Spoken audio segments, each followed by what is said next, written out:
we go. Okay. And I am excited to have the conversation with Mega Mom Jill Savage. You can watch her or get her at jillsavage.org. And we're going to talk about how to have a Christmas of the heart. So I'm sure that we're ready to go pretty soon. But before we get started on the show, once you're watching the show, if you have any suggestions of how you've done, or you want to suggest to us or share how you have had a Christmas or a holiday of the heart, please share below on the comment. Love to hear and learn and grow with you. So I am almost certain we're going to get started pretty soon, huh, Brian? And so there we go. I just get, ooh. We love you, fear. Let me get that. We make mistakes, then we live and learn. When life gets tough, and it seems like your best ain't good enough. If you're in need of hope, you know where I'll be. I'll be right here, right here. And when you need a friend, you can count on me. I'll be right here, waiting for you. This is the place you can always turn to when you need a friend. The Lillian McDermott Show. To reach out to Lillian, visit her on the web at whenyouneedafriend.com. Now let's all learn together. Here's Lillian McDermott. Hello, my listening friend. It's so nice we can meet each other on the air on this beautiful best day ever. And for those of you who are new to the Lillian McDermott radio show, the purpose of the show is to provide a safe place where you can go to when you need a friend. It is my commitment to provide alternative ways to heal, and it is my mission to make awareness, responsibility, and truth a part of our everyday life. And I hope you, my listening friend, will feel empowered to live the life of your dreams. And if you have a suggestion, if you have a comment that you want to make, please write this number down, 407-373-5959, because I want to hear from you. I want to hear if you are still paying off last year's holiday gifts. Has the holiday season become too commercialized for you, as well as that you're just like dreading having to buy so many gifts and be a part of the hustle and bustle of the sale and fighting for the last. But when I remember standing in line a long time ago for my children, it was at 3:00 in the morning. I thought I was the cat's meow because I was standing in line for a Furby. I don't know if anybody, text me if you remember a Furby at 407-373-5959. And I remember that was the last time I did that. I called my husband up from that line feeling like a proud peacock before I got to the line. And as I stood in the line, I said, shoot me. If I ever do it again, no one would convict you if you just shot me if I wanted to go, because back then Black Friday was really Black Friday. You'd get up real early. It was not Black Friday week, and this was the only time that you can get things. So if you find yourself forgetting the reason for the season, today we're going to set you free. Author, speaker, the books that she's written are No More Perfect Kids, No More Perfect Moms, No More Perfect Marriages. I mean, there's so many books that she has written about perfection infection. And today we're going to focus on how to provide the kind of Christmas that is from the heart, that you don't need to wrap in green and red paper, as Jill says. And since it is our sole purpose in life to give and receive love and knowledge, I am grateful that Jill Savage is here to do just that. Welcome back, Jill, to the Lillian McDermott radio show. Thanks. Always good to be with you, Lillian. It is. So we are going to talk about how to have a Christmas or a holiday season from the heart, because not everybody celebrates Christmas, but let's talk about holiday season. How does this affect you, and how did you come up with a different way of embracing the holidays?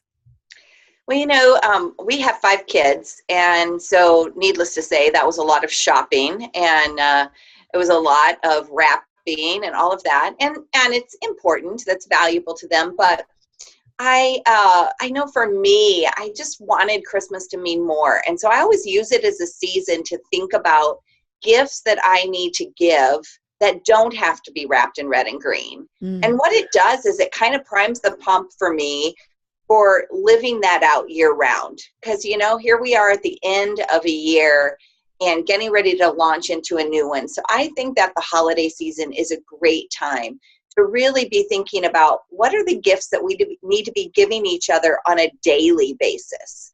And so that's really what I think will be the biggest part of our conversation today is let's use the Christmas season to completely get our head and our heart in the right place to give gifts year round that make a difference in our relationship. I love that. I love that because it becomes about finding the perfect gift. And when that perfect gift that we have spent hours standing in line for, or, traveling from place to place is received as, oh, okay, just another gift. How does that feel to you, Jill?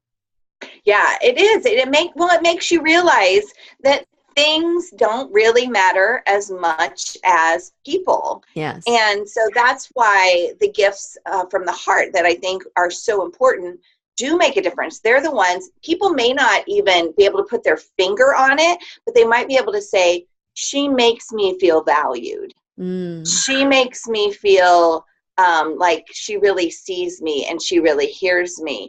And that is better than any present that's wrapped under a Christmas tree. When we really make another person feel different about themselves in a positive way, that's an incredible gift. Absolutely. And so I want to encourage you, my listening friend, to think of a time that you received a gift that was not wrapped in red and green, or that you gave a gift that was from the heart that you either made or that you came up with because you heard of a conversation that was going on and there was a need that you wanted to fill that had nothing to do with money. I wanted you to share this at 407-373-5959. Call or text and share your story. And we're going to continue our conversation with Jill Savage. We're going to talk about how to be less commercialized, how to have a meaningful holiday that will just lift your spirit and fill your heart. Here at whenyouneedafriend.com, we're going to continue our conversation with Jill Savage, and we'll be right here waiting for you. Boy, I tell you, Jill, I love Christmas from the heart, the holidays from the heart. When you take the time and say, my gift to you is going to be my time. Mm-hmm. Oh my gosh, yes. What an incredible gift it is. Yeah. And these days, that's just like so rare to find, a gift of time. I'm still collecting. My daughter laughs because she and her husband gave my husband and I a date. Mm-hmm. And here we are, the end of the year, and we still have not found time to do it. She runs a lot of marathons and she has a lot of a busy life, and so we keep looking for dates, and there's always something in there. How do you stop time? Because you're busy too. I know. One of the things that we find is our busy is cyclical. So I'm really busy September, October, November, but then December and January calm down. But then I'm really busy February, March, and April, even into May. But then summer calms down. So we take full advantage of the downtimes, Nice.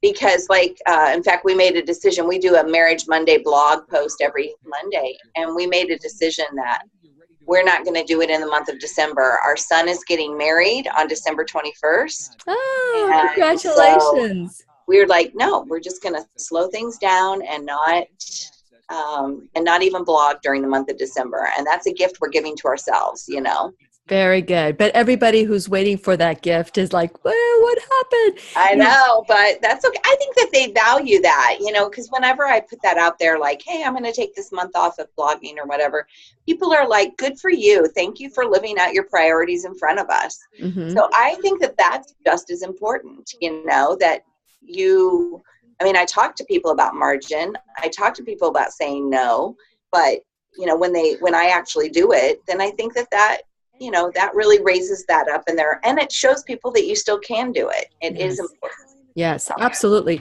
Our no's should be as powerful as our yeses, and without any regret. Here we go. I hear the music. Time to dance, Jill. You can count on me. I'll be right here waiting for you.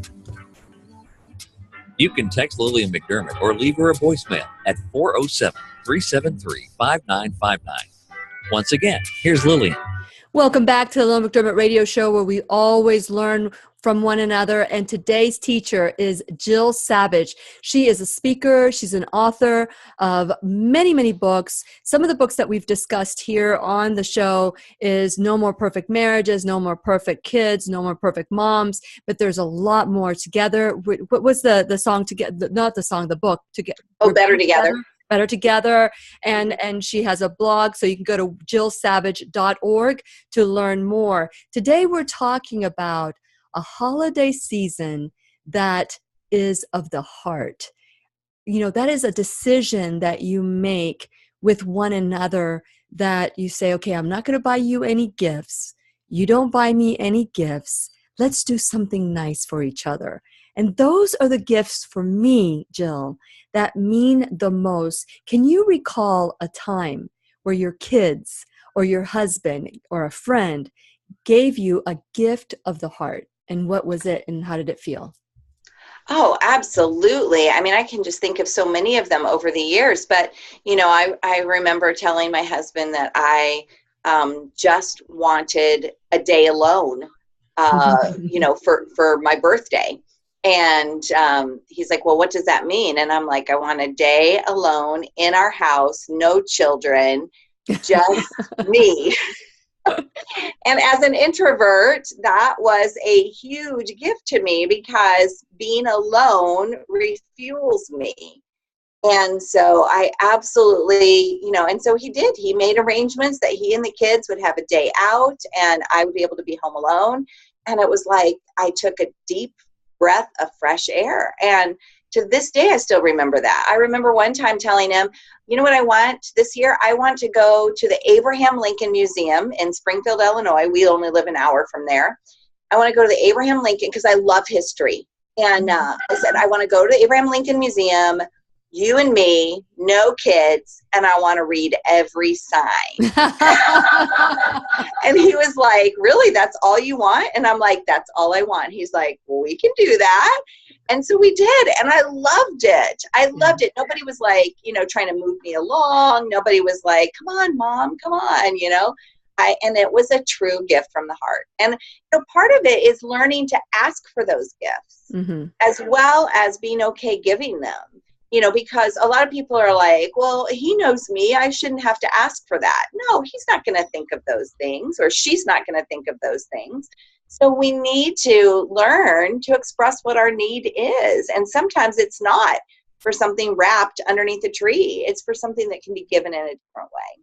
Well, that's a great point. So how do we, Jill, bring up the point with someone we love, especially children?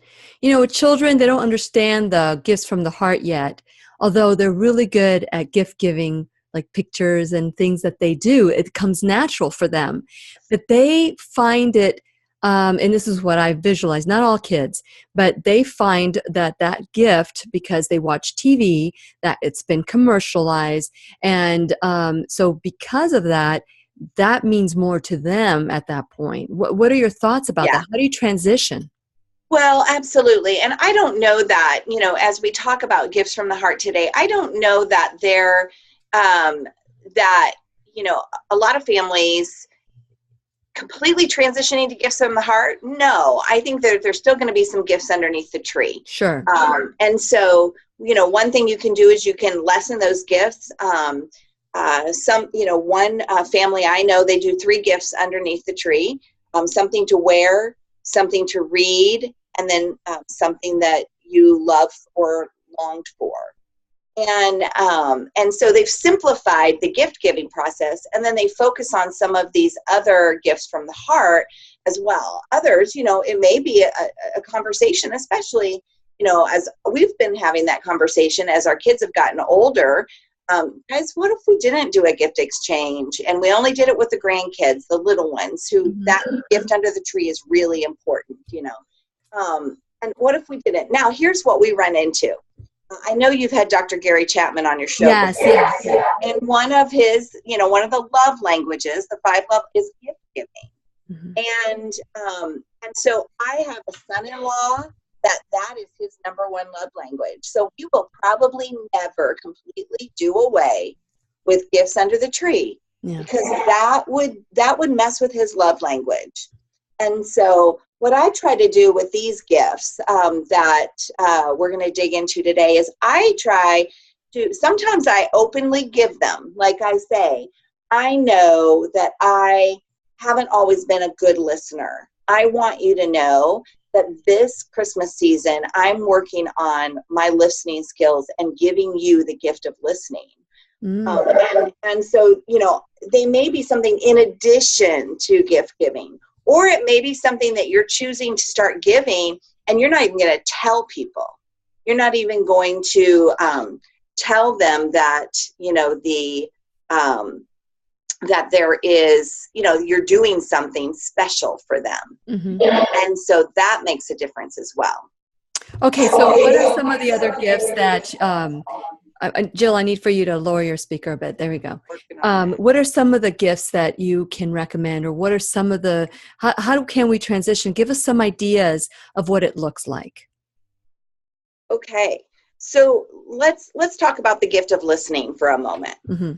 Okay, so one of the things that this happened several years ago when my son was he's now 21. He was probably 4. And he, I was talking to him. He was actually telling me a story, and I was making dinner, and I was engaged in a story. I was doing the talk, and I could hear him. I could repeat it back.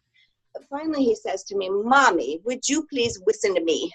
And I was like, "Well, Austin, I am listening to you." And he says, "No, Mommy, listen to me with your eyes." Oh. And what I realized what a great teacher. I was listening with my ears, but I was not speaking value to him. And quite frankly, as a multitasker extraordinaire, as many women are, I literally could have told him back. I really was listening, but I wasn't speaking value to him in my listening. And so one of the places that I've realized, I need to give the gift of listening, and I need to give it with the gift of listening with my eyes. And so I use the words stop, look, and listen. Stop, look, and listen. And, it's what we teach our kids to actually, cross the street with. But maybe I'm typing on my computer and my husband walks in the room and he's, asks me a question. My tendency is to keep typing or looking at the screen and answer him. And when I am being sensitive to that, when I am saying to myself, Jill, it's time for you to get back into the habit of giving the gift of listening, I will actually stop my conversation. I will close my computer. I will look up at him, and I will engage fully with him. That's wonderful. That's the gift of listening. That's wonderful. Okay, so as we, when you talked about Gary Chapman and we talked about the different love languages, one of the things that he left me with, and it was very important as I was with my husband, who's more of an introvert than I am. I wanted to, like when he would come home, I would say, "So tell me about your day. How was your day?" And, he would say the days, but Gary has a different way of saying that, which is, "What filled your love bucket today?" Oh, I love that. Yes. Yeah. Do you remember that? It's like, what filled your love? And so ever since then, when we were talking about his day or my day, I'll ask the question, "So what filled your love bucket today?" And he'll say, "Dinner, coming home." So that is a value to Robert. So if I were to cook or prepare a meal that he wants, that to him would be a wonderful, wonderful love bucket kind of gift. So how do we know what fills another person's love bucket? Well, I think, number one, asking them. Mm-hmm. A lot of times, what a great concept. I Ask. know it's so simple, but I got it written down here. just to even ask and you can even say, okay, I got a random question for you. What is it when I do something and it makes you feel incredibly loved? What is that? Mm-hmm. What comes to your mind if I ask you, what do I do that makes you feel incredibly loved? Or you can even ask the opposite. What do I do that makes you feel unloved? Yes. And that's not for criticism, that's to learn. And so once I can learn, okay, so if I don't look at you when I talk to you and it makes you feel unloved, then that's a clue.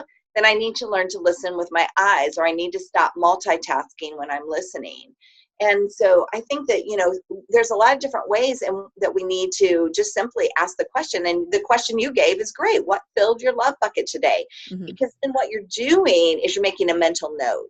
Mm-hmm. You're making a mental note going, okay, that's pretty important to him. Like if you ask your spouse that, or your child that, and they say, well, when the teacher said I did a really good job, Mm-hmm. or when my boss came into the office and said, man, you rocked that last project, then you're going to go, okay, words of encouragement, words of affirmation are really important to this person. And so that's where we make mental notes of those gifts from the heart that we need to be more intentional about giving. I love the intentional aspect of it. People know Jill, and for those of you who are tuning in, we're talking to Jill Savage. She's an author, speaker, and we're talking about how to have a holiday from the heart, the kind of holiday that doesn't leave you broke. I've been listening to Dave Ramsey too much, and it's just as a matter of fact, we'll be interviewing him. I just interviewed him, and we'll be talking about our interview on Friday. And it's so important that many people don't know what they want. So that question of shifting that question, how do I make you feel loved, to how do I make you feel unloved? More people can tell you what they don't want, that they can tell you what they want. And so in that listening, we can say, okay, if this is what they don't like, what can we together? That's right. What can we together figure out is what he or she wants, because that's so important. So one of the things that I want to focus on during the show is love letters. Love letters.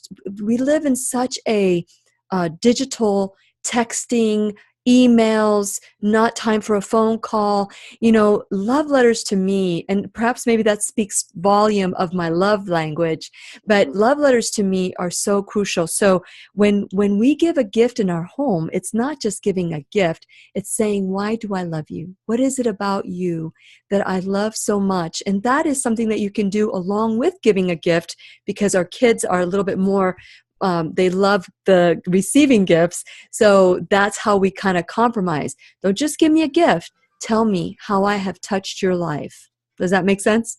Yeah, absolutely. Mm-hmm. Yes. And so, so this is what we are talking about today on the Lillian McDermott Radio Show with Jill Savage. We're talking about gifts from the heart.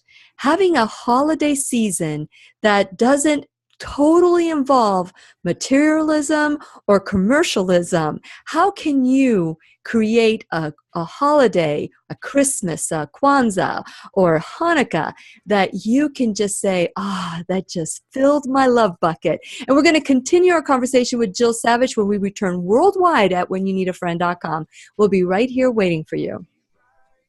I'm telling you, the first time, Jill, that we did this, the kids were in high school. Blake was in middle school. So my youngest is getting married this weekend. Wow.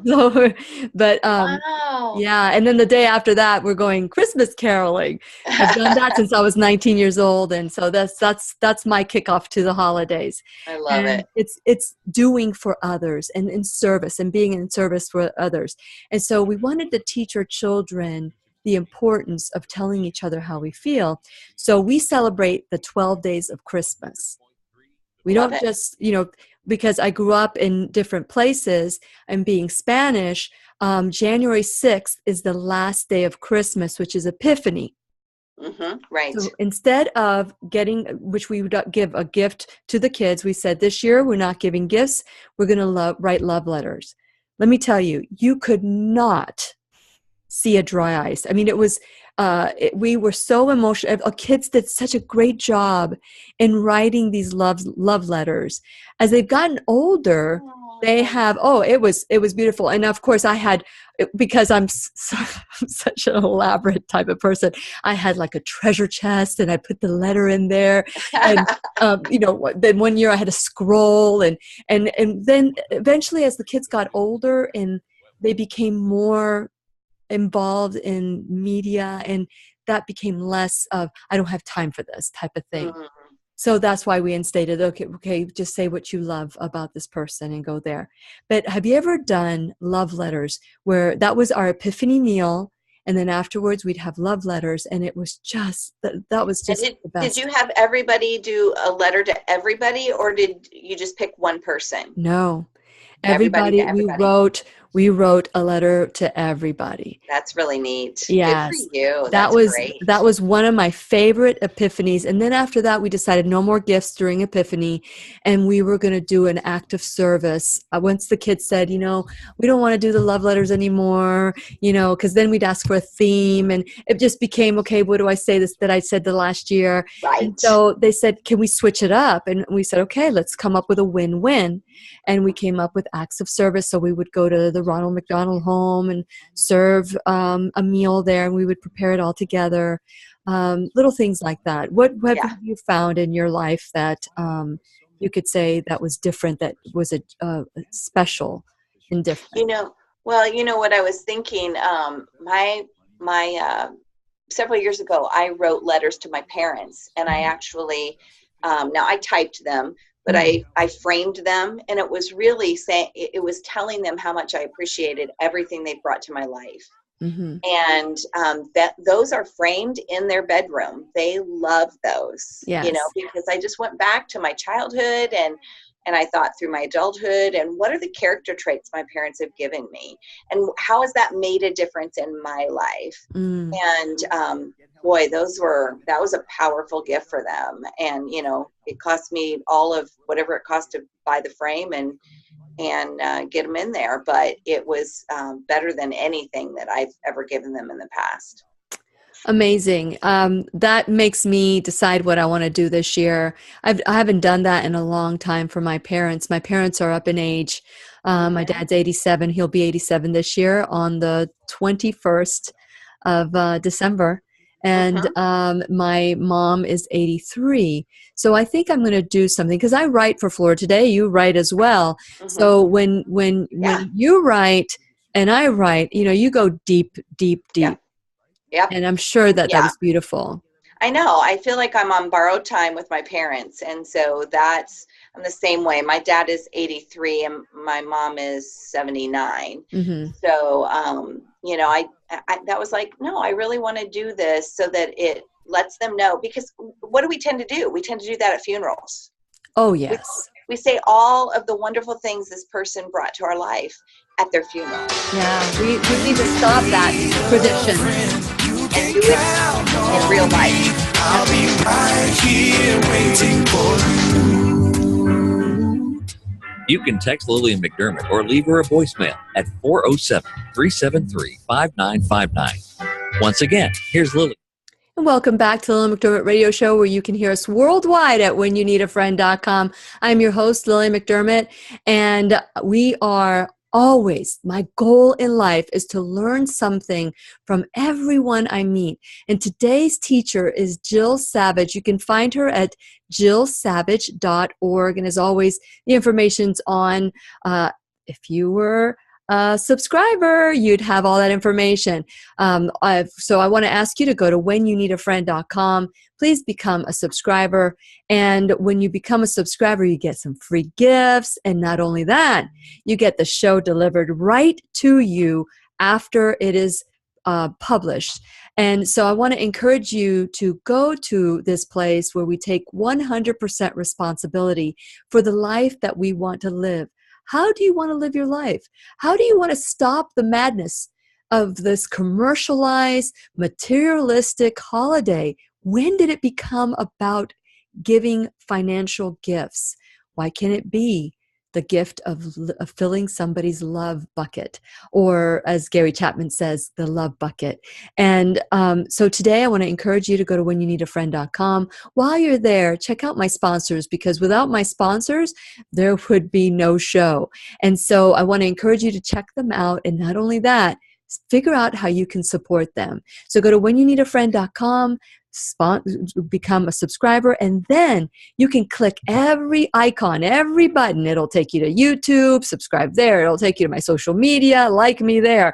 It'll take you to all the places so we can stay connected before and after the show. I want to encourage you that if you have a special memory of financial free, or a gift from the heart, something that touched you and it still today makes your eyes tear from joy, text me at 407-373-5959. You can also call and leave a message. Tell me your story. I want to hear it. I want to grow with you. So today we have Jill Savage. You can find her at jillsavage.org. She's the author of No More Perfect Kids, No More Perfect Moms, No More Perfect Marriages, and more. And so today we are talking about how to have a holiday from the heart. I know many of you celebrate many things. I don't want to just focus on Christmas. You know, some people don't celebrate Christmas. So I want it to be a holiday from the heart. Whatever it is that you celebrate it without feeling the need to spend a ton of money, especially nowadays when the economy could change in a blink of the eye. And a lot of people are still paying for last year's holiday gifts. So what are we willing to do to make it different? Now, what else is in your bag of tricks, Jill? What else can we talk about today when it comes to giving a gift from the heart that is not wrapped in red or green package? My another one is the gift of touch. And let me share a little story with you that taught me this lesson. So almost every Sunday at church for many, many years, I had a single gal. She was in her 40s, never married, never had any children. And she would sit with me at church on Sundays. My husband was preaching, so I was sitting alone a lot of the times. And so she would sit with me, and I'd see her almost every Sunday, and I'd give her a big hug, and I'd say, "Hey, good morning, Amy. So good to see you." And one morning she said to me, "Do you know, Jill, if you didn't hug me on Sunday mornings, nobody would ever touch me." Oh, wow. And I thought, "Are you serious?" And she said, "Think about it. I mean, I have no one that has any need to touch me." And that really made me start thinking about widowers, people that, suddenly, I mean, maybe they were, in her case, she's never had anyone. And she didn't live near family where she had like nieces or nephews or any, even small children that are so huggy. Mm-hmm. And so it really caused me to go, you know what? I need to pay attention to that gift of touch. That when I see someone that maybe lives alone, maybe they've been single all their life, that I give them a big hug. Or when I see somebody that lost their spouse last year, or even 2 or 3 years ago, that instead of just saying hello, I wrap my arms around them and I say, it's good to see you. And so I just think that we need to be intentional about this gift of touch in the teen years. All right. Especially teen boys, okay? They don't want you to touch them. They're really embarrassed by that. And mom, But what I would do during the teen years is I still was intentional about the gift of touch, but it was in different ways. I'd come up behind my son, he might be standing in the kitchen. I'd come up behind him and wrap my arms around him. Or if he's like having a little bit of a conversation with me, I might reach out and just touch his arm while we're having the conversation. So I was being intentional about giving that gift of touch, knowing he needs it. He doesn't know he needs it. He doesn't really want it, or at least he thinks he doesn't want it. And then also being, intentional about that with people that don't have someone to touch them on an everyday basis. That reminds me of a story when our oldest son was about 10 years old. He had a meeting with his father saying, mommy's kissing me and hugging me at the bus stop. And and I'm being teased by my friends. And do you think that she would mind giving me a kiss at the house? And so, and Robert didn't know how to talk to me about this one because it is, it was the first time. I'm a hugger. What can I say? And so I respected that. And so I would say, bye, man. Goodbye.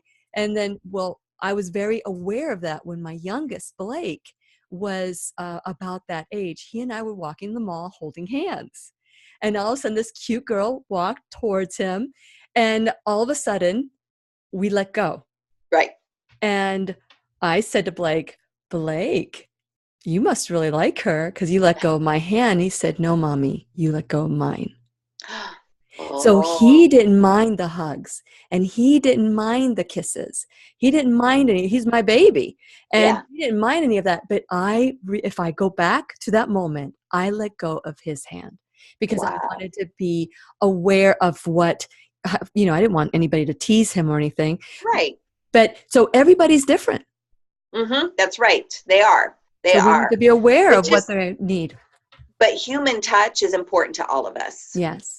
I mean, they've, done research on, and we have a son that we adopted at the age of 9, and he grew up in an orphanage, and he wasn't touched in a loving way, particularly in those early formative years. Yeah. And there are so many challenges because that gift of touch was lacking. And so I just think that, we need to be more intentional about that. And it can be a valuable gift to give to those around us. How do you ease onto, Jill, people who are not quote unquote huggers? Mm-hmm. My sister has a friend who feels that women who hug each other are, it's not appropriate because then you're a lesbian. That's what she said. Oh, gosh. Major issues here, major issues. And so my sister has made it her mission to lick her all over, give her hugs. And she goes, come here. I'm not a lesbian, but come over here. Give me a hug. And she'll make a big deal about it. I don't know if that's the best way to do it or go about it, but that's just my sister. Well, I think sometimes, especially if you have a sense that someone's uncomfortable with it. Yes. I think that you can say, can I give you a hug? I mean, you can ask, and that at least doesn't feel like they are, it's being forced upon them.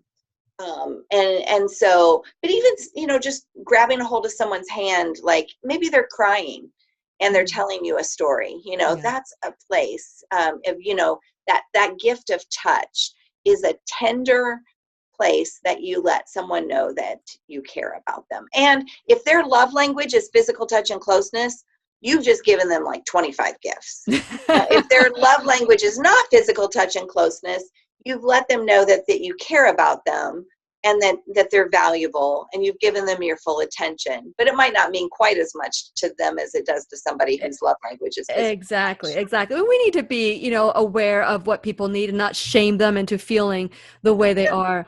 I don't care who I'm hugging. For me, natural. That's a natural progression to greet people.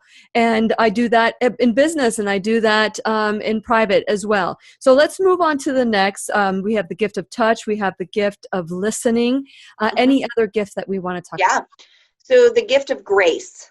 And grace is also very connected to the gift of forgiveness. Yes. So let's talk about forgiveness first and then grace. So the gift of forgiveness is a gift that we really need to be giving to each other, but we underuse this gift. If we live with other people, like we live in a home with a spouse or a spouse and kids, or even at work, we probably need to be using that gift of forgiveness like 20 times a day. Maybe more. And so, because they're imperfect and you're imperfect, and so our imperfects keep bumping into each other. And so we really need a way to kind of resolve that in our own heart. And so that's what the gift of forgiveness does. The gift of grace requires forgiveness, But it also says that the gift of grace says, I am going to let this go. Like, my husband spills coffee all over the kitchen floor every time he picks a cup. I have chosen give him grace for the rest of his life. Grace space. That is allowing him to be human without being raked over the coals for every little thing he does wrong. I love it. I love it. That and more as we continue our conversation with Jill Savage of No More Perfect Everything when we return worldwide at whenyouneedafriend.com. That's funny. You give grace for, does he spill all the time? All the time. I swear. It's like he needs a sippy cup. That's what I told him. I'm going to buy you a sippy cup. Did you buy him one of those? I have. Those big Yes. Jetties or whatever they're called? Yeah. So but it's still, I don't know what it is. And he is a huge coffee drinker. So he's always like, pouring it from the coffee maker into his cup or into his, thermos or whatever. And it's just like, then the drips are on the floor. And so, yeah, it used to just pick me off so much. And so I would choose to use my gift of forgiveness. All right, I forgive him for this coffee splotch and this one over here. Well, I want to say here that your gift of forgiveness, we're talking about coffee spilled, but you have talked about on the show how there was more to forgive in your marriage. And how would you like to share a little bit while we're on break? Sure. Yeah, absolutely. I've learned that, and I think that's where most of us think about using this gift of forgiveness for really big infractions of trust. Mm-hmm. And as you know, my story, Lillian, our marriage went through a really dark season about 7 years ago when my husband had an affair and when he left. And that was a very difficult season, a very dark season. I wasn't sure that he would ever return. My prayer was that he would, and I wanted to posture my heart that if he would, I could, we could consider this, this marriage being redeemed. But it did. It took some huge choices to forgive. And I'll tell you, that's probably the biggest lesson I learned during that season. I learned 2 lessons on forgiveness. One is that it's you never feel like forgiving. Mm-hmm. You have to choose it. Yes. And the second thing I learned is forgiveness is not once and done. It is layers. Yes. And I think a lot of times people get confused. They're like, well, I thought I forgave him for that. Why am I struggling with it? And it's like, no, you forgave him for that, but now there's a different angle that you're seeing. There's a consequence. Like we experienced some debt in that season when he left and he got another house, and all of a sudden our income was being used for things that we didn't have the money for. And so we accumulated some debt. So every time I would have to go make a payment on the credit card, I would have to forgive again. Yeah.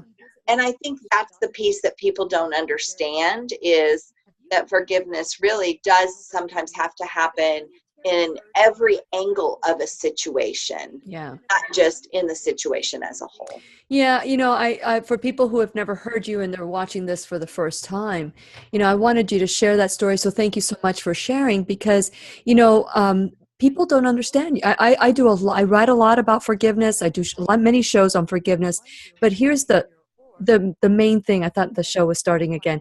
The main thing is that we change, and as we change, there's a new layer of forgiveness. Here we go. This is our last dance. Can you believe how fast time flies when you're having fun? McDermott, or leave her a voicemail at 407-373. How many more do you have for? Once again, here's as Lillian. many as you want. I'm fine.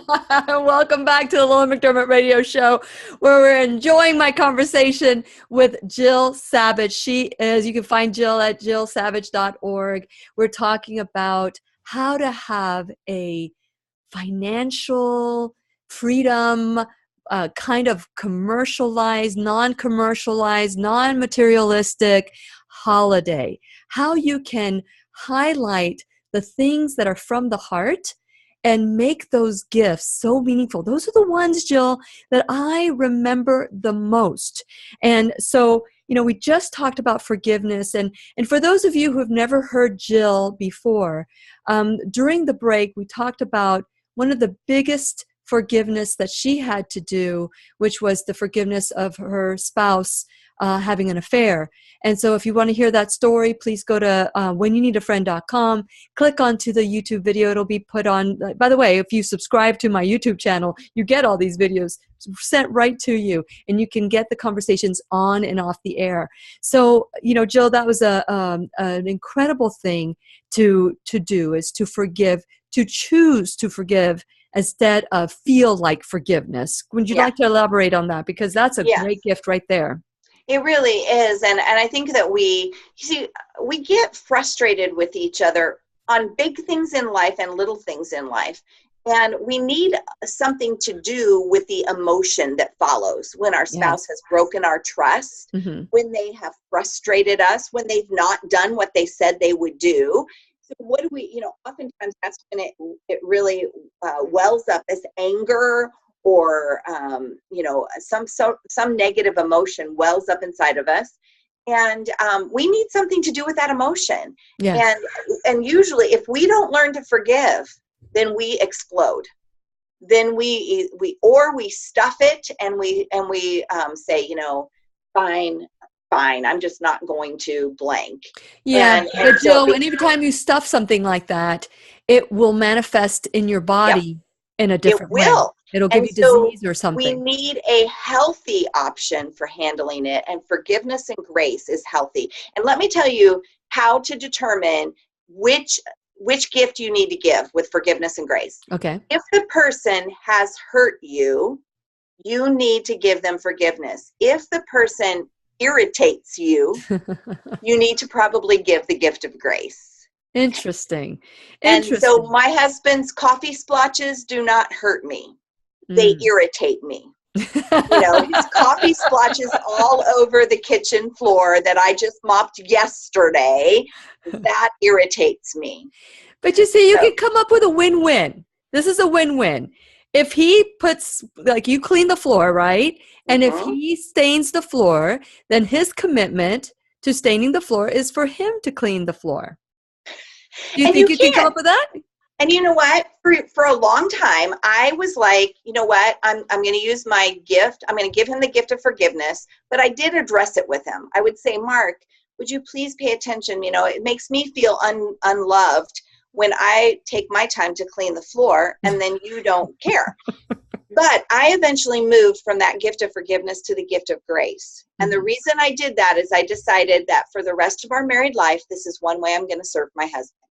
I'm going to clean the coffee splotches on the kitchen floor. I'm not going to say anything. You need to I'm not going to express my frustration. I'm simply going to see them and take care of them. And that is a gift I'm going to give him. Well, if I were you, I'd write that gift down in a scroll and put it in his stocking every year. By the way, these are as many stains as I cleaned of yours, and I am good with it.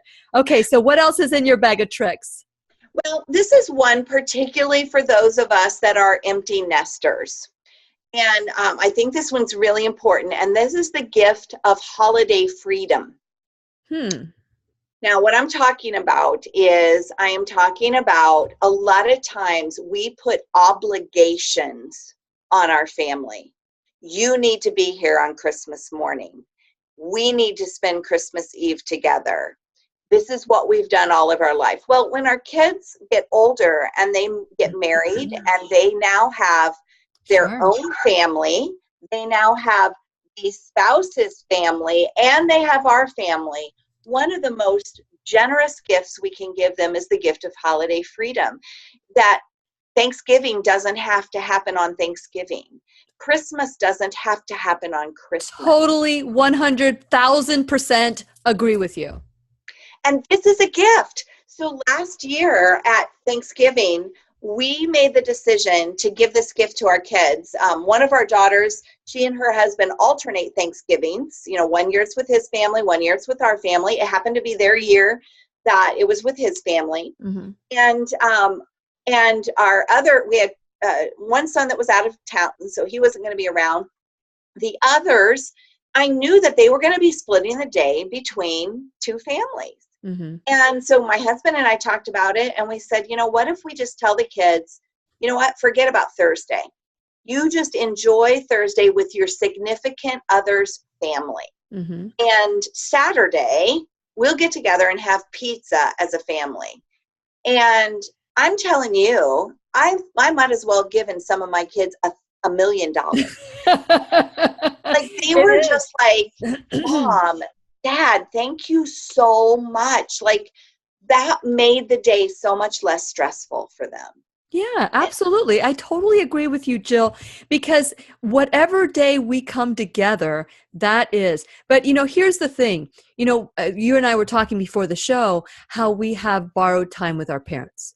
Although our parents are my parents are relatively healthy, the tradition that they formed is for my siblings and them. If my children want to be with other people, I am okay with that, because the day after Thanksgiving or whenever we plan, I save, because I'm the one that makes the turkey. And by the way, it's very, very good, even though I'm vegan, or mostly vegan. So here I am making this Thanksgiving meal, which most people come to our home, but then we make it big enough so we have leftovers. And it apparently has become quite the holiday for our daughter, Brittany. She says it's her favorite meal of the day, where we take the turkey meat and I make hoagies with mushrooms and onions, and I make that. And that is that it's her favorite. They come for that. And so, there's going to come a time where that's going to be our Thanksgiving meal. For my immediate children and our family, because I totally believe that we need to create a win-win with our families. And this going back and forth, we need to remember how it felt when we had little kids. Yeah, exactly. And so giving them the freedom to have their own holiday traditions and to not shame them into believing or giving them this pressure. Yes. That you need to be here. Yes. And so I just think that we really need to give the gift of freedom at the holidays and find out what's going to work for all of us for the best. And so last year on Thanksgiving, we didn't spend it with any of our kids on that day. My husband and I decided to pack up and drive the 2.5 hours, and we went and spent it with our own parents. Nice. What a great gift. What a great gift. Yes. It was. And you still had your Thanksgiving. We did. This was on a different day. We have got to stop being fighting about things as silly as that. Any day can be a day that you celebrate a holiday. It's whatever. That's where the heart is. That's where your clear intention comes through. I remember one of our traditions is when we're having the hoagies and the day after Thanksgiving, and I decorate the places, we come together and we share a meal, and then we watch The Grinch Who Stole Christmas. And I always remember that time where the Grinch is waiting for the boo-hoos and the Cindy Lou Who's crying because he stole Christmas. He stole the packages. He stole the bows and all the ribbons and even the little tiny light bulb. And he realized at that moment, when the people came together, that Christmas was not about that green and red paper. Christmas was not about anything other than love. Yeah. It was just about love. If you can just take one word, it's about love. So, Jill, I want to thank you for being so loving to the Lillian McDermott radio show and for a wonderful year together. And I wish you and yours a wonderful holiday season. Thank you. You too, Lillian. And thank you for being on the show and being such a wonderful addition and giving us inspiration. Thanks. And to you, my listening friend, it's time to create the meaning of the season, the true meaning that you want. Make it happen, no matter what day it is. This is Lillian McDermott wishing you love, peace, joy, and unexpected abundance. Make it the best day ever. Mwah! Okay, so here we go. So real quick, do you have anything else that you would like to add before we finish? You don't have anything else? Okay, perfect. I know that you have a busy day today and that you're going to go out there and just inspire so many women. Thank you. Thank you. Truly have a All right. Well, enjoy your wedding weekend. Yes, and you do too. And we'll see I you next will. year. Take All right. care. And Bye-bye. thank you, my viewers, for watching today. I look forward to our next conversation.